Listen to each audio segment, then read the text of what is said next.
Hi Heads Up Pros. In this video we're going to talk about Heads Up's new alerts and reminders functionality. Using alerts and reminders, you can configure automated alerts to go out to your clients and practitioners when certain thresholds are met. So you could use this to flag values out of range. You can use this to fetch good news and send attaboys to your clients. With reminders, you can remind folks to fill out assessments or document data in the system. Really, alerts and reminders is a very dynamic feature that allows you to communicate automatically with your clients based on the data in the system. Great new feature, and in this video we're going to show you how to use it. So I'm going to go into my alerts and reminders library now and schedule my first alert. I'll start by just scheduling the AM readiness over threshold alert. And when I click schedule alert, I'll be brought to a page with a lot more information and a lot of configuration options.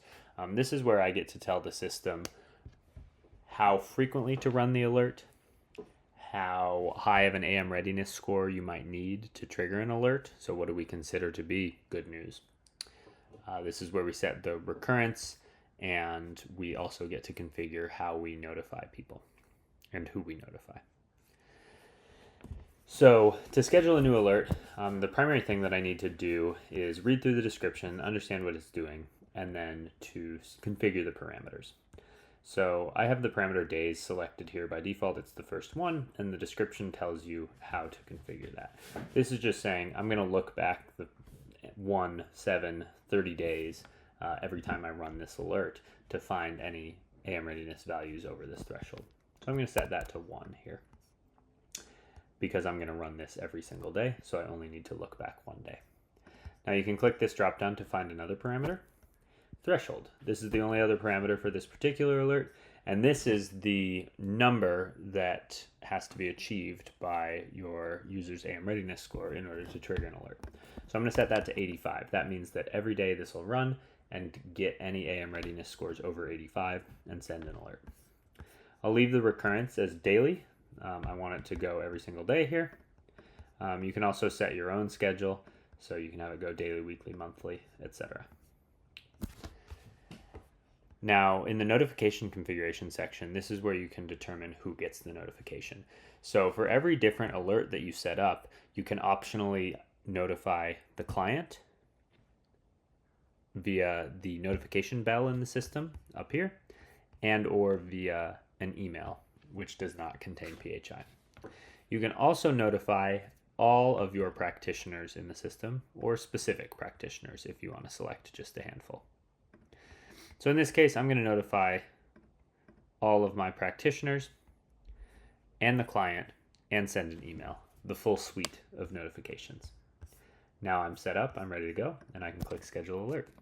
From your scheduled alerts page, if you're not happy with the configuration, if you might want to change a threshold, change the runtime, etc., you can always go in and edit a scheduled alert. When you're editing an alert, you can change any of those parameters we talked about already. For example, I might want to run this earlier in the day, say at 8 a.m., and I might want to set the threshold to something higher, like 90. Once I update those, I'm also going to be able here to update the notification message. We always populate a default notification message for your clients, but if you want to customize that text that they see, this is where you can do so. We use these placeholders, and this will actually fill in their specific AM readiness value when the alert runs. Also down here you have your PHI safe notification email message. This allows you to send the client an email without PHI that indicates to them that they might have an alert that is fired. You can customize that message as well.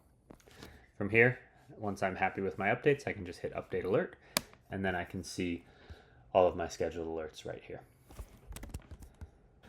As a practitioner, there are a few places that you can view the alerts in the system once they're set up. I'm logged into our Heads Up demo org here, and you'll notice that I have some new notifications in my bell. This is the first place that I can check any new alerts and notifications each morning. This includes not only our data-driven alerts, but system alerts and notifications as well. I'm going to go ahead and mark all of these as red and show you a couple other places where this might show up. We've added a new alert history tab. This allows you to see all of the alerts that have fired over time for your whole organization. So I'm I'm going to clear out my filters, and you can just see all of the different types of alerts that we've scheduled here in the demo org.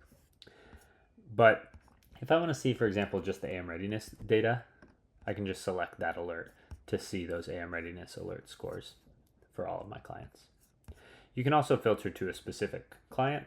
So for example, if I wanted just to search for Dave, I can see just his AM readiness alerts right here. This is a great quick way to see a specific person's data. Also, if you're in the clients table, you can always open up a client profile and go to the alert history tab in the client profile to see their alerts as well. If I clear out the filters, I'll see all of those alerts that have fired for this particular client over time.